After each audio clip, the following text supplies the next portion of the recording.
ஸ்ரீமத்யை கோதாயை நமஹ. இன்றைக்கு 17வது பாசுரம் திருப்பாவையில். அதற்கு ஒரு சிறப்பான கருத்துக்கள். ஒரு வார்த்தைக்கும் பெரிய பொருள் சொல்ல முடியும்.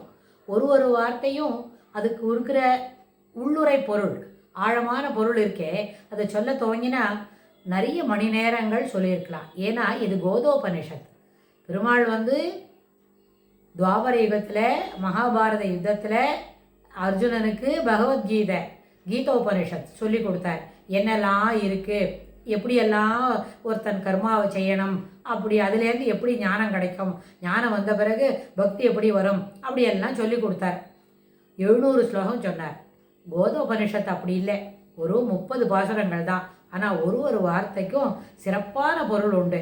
அது ஒரு பாசுரத்துக்கு சொல்கிறதுக்கே நிறைய மணி நேரங்கள். அதனுடைய நுட்பொருள் இருக்கே, உட்பொருள், அந்த கருத்து அது ரொம்ப மேலோங்கின்னு இருக்கும். நம்ம ஆச்சாரியர்கள்லாம் சொல்கிறத காது கொடுத்து வாங்கினா அதுவே பெரிய விஷயமா இருக்கும். அப்புறம் இதில் நமக்கா தோணினது ஒன்று சொல்கிறதுக்கு வாய்ப்பே இல்லை. ஒருத்தரோட கோணல் எப்படி இருக்கும், what is his angle of discussing அப்படின்லாம் நம்ம கேட்கலாமா இருக்கா. ஆனால் நமக்குன்னு ஒரு கோணம் இதில் இல்லவே இல்லை, நம்மளுடைய கருத்துக்கள் இல்லை. கோதா பிராட்டி என்ன சொல்லியிருக்காளோ அவளோட கருத்துக்கள் என்னவோ, என்ன பெரியாழ்வார் பெற்ற பெண் பிள்ளை அப்படின்னு தன்னை சொல்லிக்கிறா. அப்புறம் விஷ்ணு சித்தரோட திருக்குமாரத்தி அப்படின்னு சொல்லிண்டா அந்த முறையில், அந்த பேசிக்கில் நம்ம சொன்னவான அதில் எல்லாமே ஏற்கனவே பெரியவா சொல்லியிருக்கிறது தான். அதை தான் நமக்கு சொல்கிறோம். நம்ம அறிவு கேட்டின அளவுக்கு அவளுக்கு நிறைய இப்போ ஒருத்தர் சொல்லி கொடுத்ததை அப்படியே கேட்டு திருப்பி சொல்லிகிட்டே வந்தால் அதில் அந்த விஷயங்களில் புரியாத போகிறதுக்கு வாய்ப்பு இல்லை. சிலவாளுக்கு சில நேரத்தில் சிலது புரியாத போகிறதுனால அவளோட கருத்துன்னு சொல்லி சிலது அங்கே சொல்ல துவங்கினா அது என்ன ஆகுது, நாளடைவே அது என்ன கொஞ்சம் டெய்லியூட்டாக ஆகுது, லூசிட் ஃபார்மாக ஆகிடுது. லூசிட் ஃபார்ம்னு காட்டிலும் இந்த பாடத்தை புரிஞ்சுக்கிறதுக்கு இவ்வளவு தயாராக ஆகி வரணும். இப்போ இதில் ஒரு அவுட் ஆஃப் த சப்ஜெக்டில் ஒன்று சொல்லணும்னு வைக்கலாமே. அதாவது ஒரு 6ஆம் கிளாஸ் பையனுக்கு 6ஆம் கிளாஸ் படிக்கும்போது நிச்சயமாக 12 அல்ல 13 வயசு தான் இருக்கும். அப்போவே trigonometry, cos theta, sine theta, அப்புறம் இந்த ஆப்போசிட் டைரக்ஷனில் இருக்கிற ஆங்கிள்லாம், அதுக்கு அடுத்தது வரதெல்லாம் 180 டிகிரி இருக்கும், இதுக்கு உள்ளுக்குள்ளே இருக்கிறதெல்லாம் 90க்குள்ளே இருக்கணும் அப்படின்லாம் ப்ரூஃப் பண்ணுறதுக்கு அந்த பையனுக்கோ பொண்ணுக்கோ தெரியாது அந்த வயசில். ஏன்னா அந்த லாஜிக்கல் ரீசன்ஸும் அந்த சீக்வன்ஸையும் புரிஞ்சுக்கிற அளவுக்கு நம்மளோட ப்ரீஃப்ரண்டல் லோபு, முன்பக்கத்து மூளை அப்படியெல்லாம் அது என்ன பண்ணியிருக்காது, டெவலப் ஆகிருக்காது. அது புரிஞ்சுக்கிறதுக்குன்னு ஒரு வயசு வரணும், 15-16 வயசு ஆனால் தான் அதை பற்றி புரிஞ்சிக்க முடியும். அதனால தான் கொஞ்சம் மேலே கஷ்டமான பாடங்களை படிக்கும்பொழுது வயது ஏறணும்ன்ற ஒரு முறை இருந்தது. அதுதான் நம்மளோட சயின்ஸு, நியூரல் பிஹேவியர் சொல்கிறோமே, அது அதோடு சேர்ந்தது தான். அதில் எந்த விதத்துலையும் குறைவு இல்லை நம்மளோட சனாதன தர்மத்தில் இருக்கிற இந்த ஆன்மீகத்தை தொடர்புடைய செய்திகள். ஏன்னு கேட்டால் இதை புரிஞ்சுக்கிறதுக்கும் பெருமாளோட அனுகிரகம் வேணும், பகவத் சங்கல்பம் இருந்தால் தான் இந்த விஷயங்களே நம்மளுக்கு ஸ்புரிக்கும். புரிஞ்ச பிறகு நம்ம சொல்கிறதெல்லாம் கேட்குறவாளுக்கு புரியறதா, கேட்குறவாளுக்கு புரிகிற மாதிரி தான் நம்ம சொல்லணும்னா இதையே இன்னும் கொஞ்சம் என்ன டைல்யூட்டடாக சொல்ல வேண்டி வருமா, அவள் புரிஞ்சுக்கிறதுக்கு தன்னை தயார் பண்ணிக்கிறாளா, இப்படியெல்லாம் நம்ம ஆச்சாரியர்கள்லாம் யோசிப்பா. அதுக்கு தகுந்த மாதிரி அவள் சொல்லி கொடுப்பா. அப்படின்னு சொன்னால் அங்கே கற்றுண்ட விஷயத்தை நம்மளுக்கு தெரிஞ்சது அதில் எங்கேயுமே டிவியேட்லாம் பண்ண முடியாது, அதை அப்படியே தான் நம்ம சொல்ல வேண்டி வரும். அப்படின்னு சொன்னால் இந்த பாசுரத்தில் நிறைய சொல்கிற. முதல்ல நம்ம பார்த்தோம், அம்பரமே தண்ணீரே சோரே அறம் செய்யும் எம்பெருமான் நந்த கோபாலா எழுந்திராய் அப்படின்னு கூட்டா. அம்பரமே தண்ணீரே சோரே அறம் செய்யும் அப்படின்னு சொன்னால் எம்பெருமான் நந்தகோபாலான்னு கூப்பிட்டா, நந்தகோபாலன் அந்த கல்ட்டுக்கு அங்கே இருக்கிற குடிக்கு அவர் தான் தலைவர். அவருக்கு ஒரு விஷயம் தெரியும், எப்படின்னு கேட்டால் அம்பரமே எல்லாருக்கும் வரவாளுக்கெல்லாம் துணி கொடுத்துட்டுருப்பார். வேறு அதை பற்றி எதுவுமே தெரியாதோன்மோ துணி மட்டுமே எல்லாருக்கும் கொடுப்பார். அதுக்கப்புறம் தண்ணீரேன்னு சொன்னால் தண்ணீர் பந்தல், வரவாளுக்கு எல்லாம் தீர்த்தம் கொடுத்துட்டே இருப்பார்னு சொன்னால் தீர்த்தமே தந்துட்டு இருப்பார். சோரே எல்லாருக்கும் சோறு, நல்ல தான தர்மங்கள், வயறார உணவு படைப்பார். அப்படின்னா உணவே கொடுத்துட்டுருப்பார், வேறு எதுவும் தெரியாதோ அவருக்கு அப்படின்ற அளவுக்கு சொல்லுவார். அப்படின்னு சொன்னால் அறம் செய்யும், அறம் சொன்னால் இப்படி எல்லாம் செய்யறதே அவருக்கு ஒரு சிறப்பான தர்மம் அப்படின்னு சொல்லி நம்ம முதல்ல பார்த்தோம். அதுதான். அப்புறம் யசோதை என்ன பண்ணா, எழுந்து உள்ளே போய்க்கோ அப்படின்னு சொன்னால் அறிவுராய் அப்படின்னு சொன்னால் எழுந்துவிட்டோம். அப்புறம் உம்பர் கோமானே உறங்காது எழுந்திராய் அப்படின்னு கிருஷ்ணரை போய் எழுப்பினான். ஆனால் கிருஷ்ணருக்கு இந்த சமாச்சாரம் காதில் விழுந்துதா, நம்ம எழுந்துக்கணுமா அப்படின்னு தெரியவே இல்லை. அவர் பாட்டுக்கு அமைதியாக படுத்துன்னு இருந்தார். அப்புறம் தான் தோணிது ஆண்டாளுக்கு, பக்கத்தில் இருக்கிற ஆதிசேஷனை எழுப்பினா தானே பெருமாள் எழுந்துக்க முடியும். அதனால செம்பொருட்கள் அடி செல்வா பலதேவா உம்பியும் நீயும் உறங்கேல், நீங்கள் 2 பேரும் தூங்கக்கூடாது, தம்பி அண்ணாவும் தம்பியும் தூங்கிட்டு இருக்கக்கூடாது, உடனே எழுந்திருங்கோ அப்படின்னு சொன்னான். எதுக்குன்னு கேட்டால், பெருமாளுக்கு ஆதிசேஷன் என்ன சென்றால் உடையாம், இருந்தால் சிங்காதனமாம், நின்றால் மரவடியாம் அப்படின்னு சொன்னால் அவருக்கு எல்லாமே அவர் தான். அவரே படுக்கையே தூங்கின்னு இருக்கு, அப்புறம் உள்ளுக்குள்ளே படுத்துட்டு இருக்கா என்ன பண்ணுவா அப்படின்ற அளவில் பலதேவா அப்படின்னு சொன்ன பலராமனை எழுப்பின உடனே பெருமாள் எழுதிண்டா, இவாளோட வர எல்லா அனுகிரக மடத்துக்கு ரெடி பண்ணிட்டார்னு பார்த்தோம். இதில் நிறைய கருத்துக்கள் நம்ம சொல்ல முடியும். நம்மாழ்வார் பெருமாள்கிட்ட என்ன பண்ணுறார், எனக்கு இதெல்லாம் கொடுக்கணும் அப்படின்னு கேட்டார். நேத்திக்கு இன்னைக்கு வரையே பெருமாள்கிட்ட கேட்டாராம், நேத்திக்கெல்லாம் எனக்கு ஒன்றும் நீ பண்ண வரல, போன ஜென்மத்தில் அப்படியே மாட்டிக்கிண்டு முழிச்சேன், ஏதோ அனுகிரகம் இப்படி மறுபடியும் ஆழ்வார்ன்ற ஒரு பெயரை கொடுத்த உன்னையே எனக்கு அனுகிரகம் பண்ணி தமிழ் பாட சொன்னேன், தமிழ்லாம் இத்தனை பாசுரங்கள் பாடினேன் அப்படின்னு பாட வச்சேன், நன்னா இருக்குன்னு சொல்கிற, தலையாட்டினேன் அப்படின்னு சொன்னால் மோட்சம் இது என்னோட முயற்சி தானேப்பா, நீ என்ன பண்ணுற அப்படின்னு. இங்கே இந்த பாசுரத்தில் ஒரு முக்கியமான கருத்து எப்படி நம்ம புரிஞ்சுக்கணும், நம்ம ஆச்சாரியர் சொல்லச்சே அப்படியே நெஞ்சு தழுக்கும். என்னன்னு கேட்டால், அவர் தன் பெருமாள் தன்னை தாழ விட்டு போகிறான்.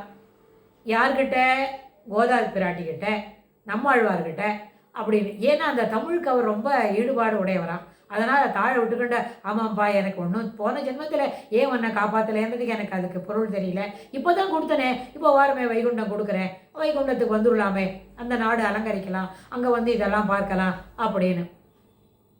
அப்போ பெருமாள் சொன்ன உடனே ஆழ்வார் இதெல்லாம் கேட்டு போகிறான், நீ என்ன போன ஜென்மத்தில் ஒன்றுமே கொடுக்கல, ஆனால் ஆழ்வார்ன்ற சக்கரை பொங்கலை அப்படியே வாரி விழுந்துடலாமா அப்படின்னு அந்த காட்கரை அப்பன் அவ ஊருக்கு பக்கத்தில் இருக்க அந்த ஊரில் இருக்க அந்த பெருமாள் அப்படியே முழுங்கிவிடலாமா பெருமாளை, இது ஒரு பெரிய சக்கரை பொங்கலாச்சே, இப்படியெல்லாம் தமிழ் பாசனம் பாடுறாரு அப்படின்னு நினச்சி வரான். அப்போ நினச்சிட்டு இது பெருமாள் ஆழ்வார் இதெல்லாம் கேட்குறான், இதெல்லாம் என்னோட முயற்சியா அப்படின்னு. ஓ அப்படிதானா, அப்படியான கூட என்ன அப்படின்னு. அப்போது ஒரு வார்த்தையும் கேட்டுன்னு வரும்போது, ஆமாம் சரிதான், போன தடவை போன ஜென்மத்தில் கொடுக்கல, அப்போ நீர் சரியாக பாடியிருக்க மாட்டார், அப்போ நீர் வேற உங்களோட மனம் இப்படி செம்மைப்பட்டு இருக்கிறாது அப்படின்லாம் சொல்லிட்டு இருப்பாராம்.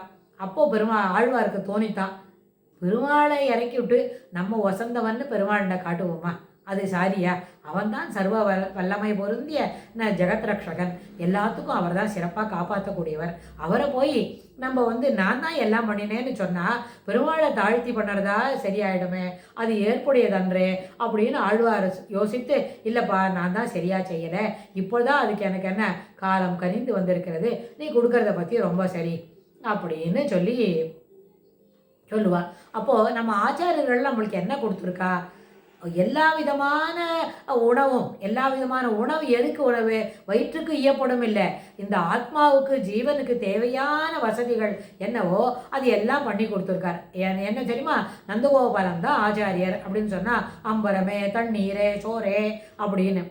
இது என்ன இப்படி சொல்கிறாளே இவள் அப்படின்னு இந்த ஆண்டாள் சொல்லறத நந்தகோபாலன் காது கொடுத்து கேட்டு பார்க்குறார். என்ன சொல்கிறம்மா அப்படின்னா, அதெல்லாம் சரிதானே, என்ன சோரே அறம் செய்யும் அப்படின்னா.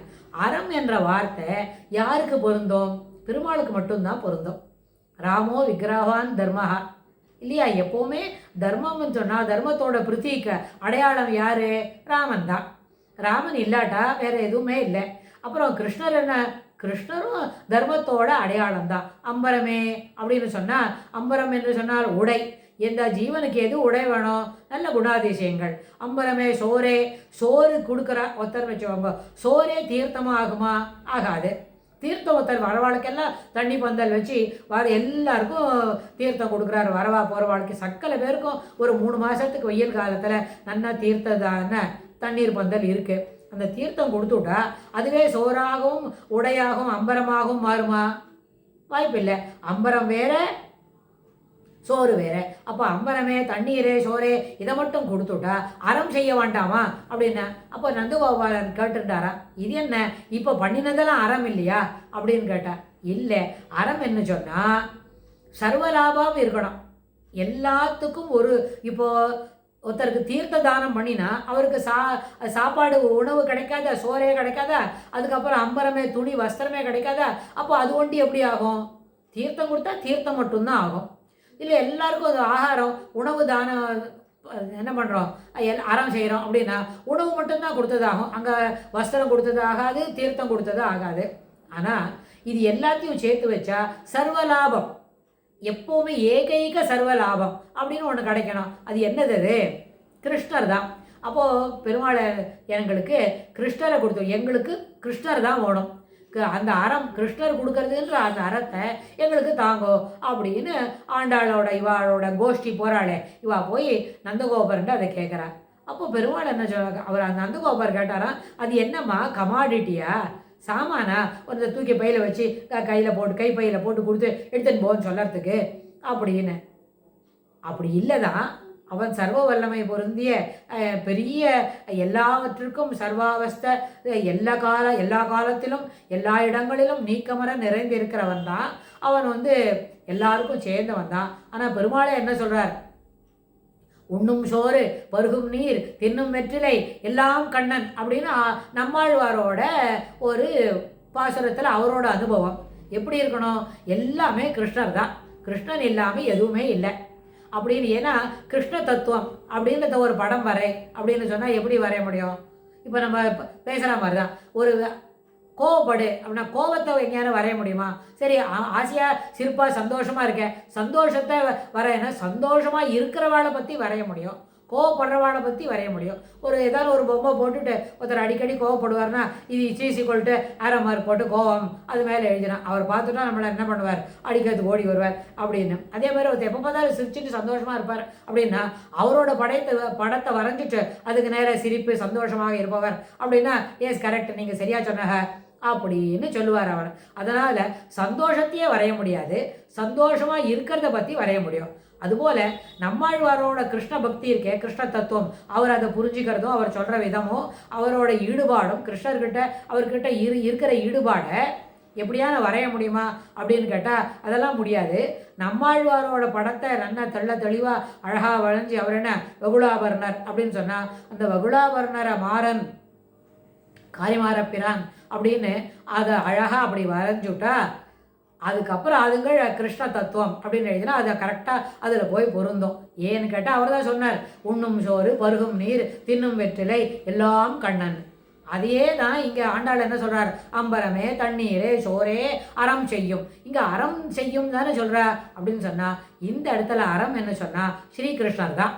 ஏன்னா இந்த யுகத்தில் கிருஷ்ணர் தான் எந்த நேரத்துக்கு எது சரியோ எதை எப்படி செய்யணுமோ எது ஏற்றுக்கொள்ளப்படுமோ அதை செய்யறது தான் அவரோட தர்மம். ராமாவதாரத்தில் பெருமாள் என்ன பண்ணார், ராமோ விக்கிரகவான் தர்மஹா, எல்லாவற்றையும் ராமனே ஒரு தர்மத்துக்கு ஒரு அடையாளத்தை காட்டணும், தர்மத்தோட பிரதி ஒரு உருவம் இருக்கும், அது எப்படி இருக்கும்னு சொன்னால் அது ராமர் தான். நன்னா வரைஞ்சி ராமரோட படத்தை வரைஞ்சிட்டு அதுதான் தர்மத்தோட ஒரு மறு உதாரணம் இல்லை, பெருமாளே தர்மம் தான் அப்படின்னு எழுதினா அது ரொம்ப சரி. அதுபோல் இங்கேயும் கிருஷ்ண தத்துவத்தை எழுதும் பொழுதும் இதுபோல் எழுதணும். அம்பரமே தண்ணீரே சோரே அறம் செய்யும், அறம் செய்யும் அதுக்கு பதிலாக அங்கே கிருஷ்ணன் செய்யும் அப்படின்னு எழுதிவிட்டா எல்லாமே அம்பரமாகவும் தண்ணீராகவும் சோறாகவும், ஏன்னா சர்வ வல்லவை சர்வ லாபம். இப்போ ஒரு விஷயத்தை கொடுத்தா பாக்கியெல்லாம் ஆகாது. தானம் கொடுக்குறோம், எல்லாருக்கும் வந்தவாளுக்கெல்லாம் வேஷ்டி துணிமணி கொடுக்குறோம் அப்படின்னு சொன்னால் வேஷ்டி துணிமணி கொடுத்த இடத்துல ஆகாரம் கொடுத்ததா ஆகாது, வேஷ்டி துணிமணி கொடுத்த இடத்துல தீர்த்த தானம் பண்ணினதா ஆகாது. இதெல்லாம் நமக்கு தெரிஞ்ச விஷயந்தான். இது என்ன, இது எத்தனை தடவை சொன்னாலும் இதே தான். அதே மாதிரி தீர்த்த தானம் மட்டும் கொடுக்குறோம், வஸ்திர தானம் கொடுத்ததாகவும் ஆகாரம் கொடுத்ததாகவும் ஆகாது. ஆனால் இது எல்லாத்தோட சேர்த்து கிருஷ்ணரையே தானம் செய்ய, கிருஷ்ணரே சோரே அறம் செய்யும் சொல்றதுனால அந்த அறம் என்ற இடத்துல கிருஷ்ணரையே செய்யும் அப்படின்னு கொடுத்துட்டா எல்லாமே ஆகும். கிருஷ்ணர் என்ன எல்லாத்துலேயும் இருக்க எல்லா இடத்துலையும் பெருமாள் நீக்கமர நிறைந்திருக்கிறார் அப்படின்னு சொன்னால் அந்த இடத்துல பெருமாள் என்ன சொல்கிறார், எல்லா இடத்துலையும் நாம் இருக்கிறேன், பகூனாம் ஜென்மநாமந்தே அது சொல்ல வரோம். அதே அந்த இடத்துல சொல்கிறதாகும். என்ன மாதிரி எல்லா இடத்துலையும் உண்ணும் சோறு பருகும் நீர் தின்னும் வெற்றிலை எல்லாம் கண்ணன்னு உணர்ந்து கொள்ளக்கூடிய ஒரே ஒரு ஜீவாத்மா எங்கே கிடைக்குமான்னு கேட்டால் மகாத்மா சுதுர்லபா அப்படின்னு பெருமாளே சொல்கிறார். அது மாதிரி ஒருத்தர் கிடையவே கிடையாது, கிடைக்க மாட்டா. ஒரு 1000 பேர் இருந்தால் அதில் ஒருத்தர் இருப்பான். அதுபோல் ஒரு 1000 பேர் இருந்தால் தான் அவன் கூட என்னையே எல்லாம் நினைப்பனான்னு அப்படி தான் இருக்கும். நானே அதுபோல் ஒருத்தன் கிடைப்பனான்னு காத்துன்னு இருக்கா அர்ஜுனா அப்படின்னு பெருமாள் சொன்னார். அதனால் பெருமாளுக்கு இது ரொம்ப பிடிக்கும் அப்படின்னு. இல்லைப்பா, நான் கிருஷ்ணரை கேட்டுக்கிறேன், நீங்கள் என்ன இத்தனை பேராக வந்து கேட்குற இப்படியோடைய பம்பாடிங் த கொஸ்டின்ஸ் அது மாதிரி எங்கள் மேலே அப்படியே பாஞ்சுக்கிண்டு வராங்க, நான் கொஞ்சம் காத்துன்று நம்ம கிருஷ்ணரை கேட்டுன்னு வரேன்னு. இதில் என்ன இருக்குது? கிருஷ்ணரே தன்னை யாராவது அப்படி கேட்பாளான்னு தான் காத்துன்ருக்கார். நீங்கள் அப்படி கேட்டால் கொடுத்துடலாம். அப்புறம் அவருக்கு நாங்களும் அப்படி வாங்கிக்கிறதுக்கு ரொம்ப சித்தமாக தான் இருக்கோம். ஏன்னா எங்களுக்கு கிருஷ்ணர் கண்டிப்பாக வேணும். நாங்கள் எல்லாரும் இந்த ஜீவாத்மா அத்தனையும் பெருமாள் என்ற பரமாத்மாவை விட்ட அடையணும் அப்படின்னு காத்துன்னு இருக்குது. அதனால தான் நாங்கள் கிருஷ்ணரையே எனக்கு கொடு, சோரே அறம் செய்யும் அப்படின்றதுக்கு பதில் கிருஷ்ணரே அறம் செய்யும்னு ஆகும். அப்போ என்ன ஆகும்? அம்பரமும் தண்ணீரும் சோறும் அறமும் அப்படின்னு சொன்னால் அறமும் சொல்ல கிருஷ்ணரும் அதுவே கிருஷ்ணராக மாறும். கிருஷ்ணரை ஒருத்தரை கொடுத்துட்டா இது எல்லாமே ஆகும். அப்படி என்ன ஆச்சாரியர் நம்மளுக்கு என்ன சொல்லி கொடுத்தார்? இது 3 தான் முக்கியம்னு சொன்னார். அந்த 3 என்ன? இந்த ஜென்மா கடத்தேறத்துக்கு இது அத்தனையும் தேவை அப்படின்னு இதை தெரிஞ்சிட்டோம். அதனால் நந்தகோபால்கிட்ட போய் நின்று எங்களுக்கு இதை கொடுத்துடுங்கோன்னு சொல்லி கேட்டா. நந்தகோபாலும் என்ன செய்யினார்? ஆஹா தரையன்னு சொல்லி விட்டினார். இதாவது ஒத்துண்டத்துக்கு காரணமே இந்த பசங்க சொல்கிறது. இந்த பசங்கன்னா எல்லாருமே கோதாதேவிக்கு அவள் போய் இது போல் கேட்குறா, தன்னை ஒரு அனுகாரணம் பண்ணி கேட்குறாளே, அன்றைக்கி அவளுக்கு என்ன வயசு? அந்த விஷயம் அதுதான் பேஸு. அதுதான் நம்மளுக்கு அதை நினச்சி தான் மேலே இத்தனை பாசனங்களை நம்ம சொல்லணும் அப்படின்னு சொன்னால், அது சொல்லும்போது அவள் சின்ன குழந்தை, 5+, 5 வயசை தாண்டினவள் தான். 5 வயசு தாண்டினவளுக்கு இத்தனை பெரிய அறிவு, இத்தனை பெரிய கூட்டம், இத்தனை பேரை கூட்டுண்டு வரா, தானே அதெல்லாம் இருக்கணும்னு சொல்கிறா. அப்புறம் ஸ்ரீவில்லிபுத்தூருக்கு இத்தனை முக்கியத்துவம் கொடுக்குறா. அங்கே இருக்கிற என்ன வடபெரும் கோயிலுடையானுக்கே இவ்வளோ வேலை.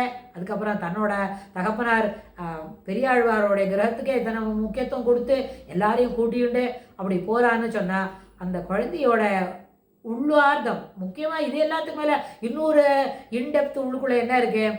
அவள் வந்து பூமி பிராட்டி. பெருமாள் வராக அவதாரத்தில் சொல்லி கொடுத்தது இப்போ நம்ம உடனே நம்மளே போய் சொல்லிடணும் அப்படின்னு தான் அவள் இந்த பிறவியை எடுத்திருக்கிறா. அதனால் இது எல்லாத்தையும் நம்மளுக்கு நல்லது சொல்லி கொடுக்கணுன்றதுக்காக வேண்டி இத்தனை முயற்சி பண்ணுறா. அதனால் நந்தகோபர்கிட்ட போய் நின்றுக்கிண்டு ஆச்சாரியர் மூலமாக கேட்டு, நந்தகோபால் அடிப்படையில் கிருஷ்ணரை வளர்த்துக்கிட்ட ஒரு தகப்பனார் தான். ஆனால் இவா என்ன நினைக்கிறா? அந்த கல்ட்டுக்கு அவர் தான் தலைவர். அந்த தலைவர் அவர் ஆச்சாரியராக நினச்சி எங்களுக்கு கிருஷ்ணரை கொடுத்துருங்கோ அப்படின்னு பிரார்த்தனை பண்ணுறா. கிருஷ்ணரை கொடுத்துட்றேன் அப்படின்ற மாதிரி இதை நம்ம புரிஞ்சுக்கிறோம். கிருஷ்ணரை கொடுத்துடு அப்படின்னு கேட்குறா. இவ்வளோ தூரம் கேட்ட பிறகு கிருஷ்ணருக்கே நம்ம கிருஷ்ணருக்கு இஷ்டம் இருக்க வேண்டாமா? இதே இப்போ சாதாரண ஒரு சாமான் வைங்கோ, அவரை கேட்டால் கொடுத்துடலாம், எடுத்துன்னு போகலாம் அப்படின்னு இருக்கலாம். கிருஷ்ணர் வந்து ஒரு சாமான் இல்லையே, அவர் ஒரு கமாடிட்டி கிடையாது. அவர் தான் பரம்பொருளை கொடுன்னு கேட்டால் பரம்பொருளை கேட்டு வாங்கணும்னு சொன்னால் ஆச்சாரியர் அனுகிரகம் நிச்சயமாக ஓடும்.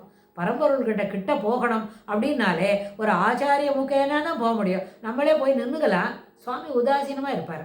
இது என்ன இத்தனை தப்பு பண்ணிட்டு கண்ண முடின்னு வந்து நிற்கிறது அப்படின்னு நினைப்பார் இருக்கும். ஆனால் ஒன்றும் சொல்ல மாட்டார்.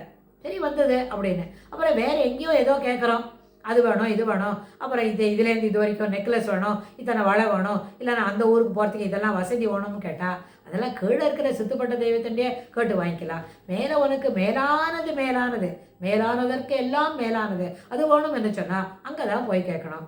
இந்த ஜீவனை கடத்தேத்தணும் என்ன சொன்னால் சுவாமி மனசு வச்சா தான் முடியும். சுவாமி மனசை வைக்கணும்னு சொன்னால் முன்னாடி ஆச்சாரியரை கேட்டுக்கணும். ஆச்சாரியரை அனுகிரகம் பண்ணாதான் விராட்டி மூலமாக பசங்க வந்திருக்கு, என்ன இப்படி உதாசீனமாக மேலே பார்த்துட்டு இருக்க குழந்தைகள் வந்திருக்கு, அனுகிரகம் பண்ணுங்கோன்னு விராட்டி என்ன பண்ணணும்? நம்மளுக்கு சிபாரிசு பண்ணாதான் இந்த ஜீவன் கடத்தேறும். அதை தான் அந்த தத்துவத்தான் என்ன பண்ணுற அந்த தத்துவம் இந்த பாசுரத்தில் ரொம்ப சிறப்பாக சொல்லப்படுகிறது அப்படின்னு நம்ம ரொம்ப தெளிவாக புரிஞ்சுக்கலாம். அடுத்த பாசுரத்தில் இன்னும் ஆண்டாள் தன்னோட தேவைகளை பெருமாள்கிட்ட எப்படியெல்லாம் தெளிவுபடுத்துகிறா அப்படின்றத பார்க்கலாம். ஆண்டாள் திருவடிகளே சரணம்.